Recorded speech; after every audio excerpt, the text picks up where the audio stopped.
Hello भाई लोग, कैसे हैं आप सब। आप देख रहे हैं डीके एंटरटेनमेंट चैनल।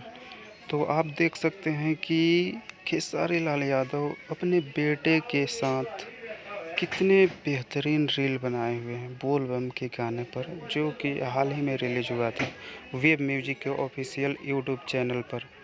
ये खेसारी लाल यादव और उनके बेटा ऋषभ हैं।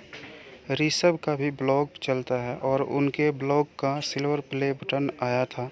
इसी के खुशी में वो अपने पापा के साथ में एक रील बनाए हैं। अभी हाल ही फिलहाल में ऋषभ की तबीयत भी खराब हुई थी, तब भी उन्होंने बोला कि मैं अपने फैंस का दिल रख करके और उनके साथ में मस्ती भी करूँगा। फिर उनके पापा से ये बात हुई और वो अपने पापा के साथ रील बनाने लगे और बहुत ही बेहतरीन ये रील हुआ है।